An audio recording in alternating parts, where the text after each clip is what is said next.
in the summer, last summer in the Euros.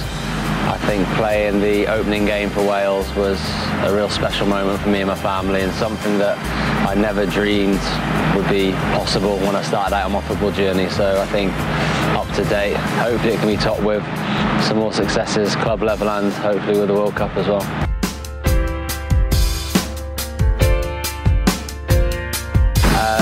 Played with, it's got to be Gareth. Yeah, he reminds me of when you're in primary school and you've got a year 6 who's bigger and better than everyone, and he's sort of like that. You could put him anywhere on the pitch and he'd be the best player. He's got all the attributes which makes him as successful as what he is today. So yeah, definitely Gareth.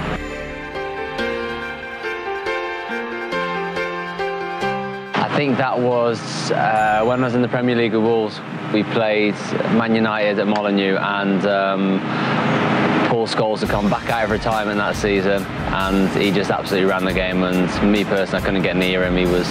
I tried to press him tight, he would play it off one touch, and if I gave him time, then he would just spray it all around the pitch. And yeah, he was pretty special.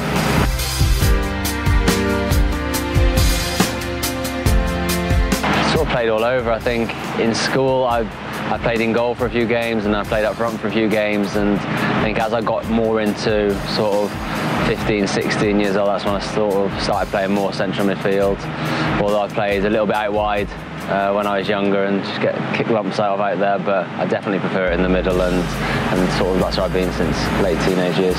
If it ever came down to it, it was unfortunate that we had maybe made all 3 subs and the goalie got injured or sent off, then yeah, I'd definitely put my hands up.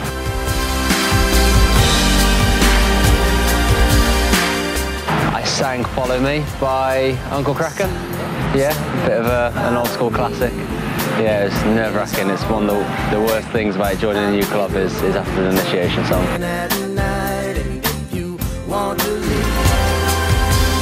I think it's probably quite recently when Barcelona beat PSG at the Nou Camp when they were, I can't remember, was it 3 or 4-0 down? Well, they won 6-1, I think, didn't they? At the Nou Camp to get through to the semi-finals, I think, Champions League. That was, I remember watching that on telly, then that was pretty gripping.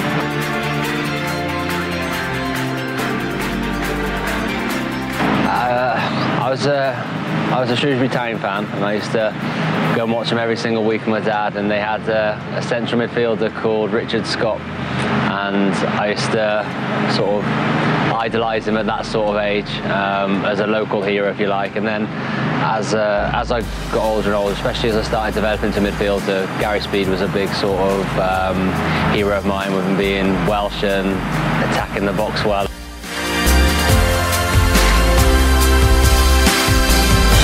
There's quite a few coaches down the years. I think obviously my family, they're the ones who ferried me around when I was younger.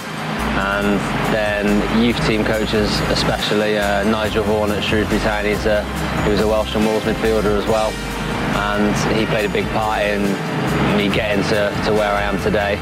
And then also, a bit closer to home, I think since I've had my children, they sort of become my inspiration now to do well for them more than anything else.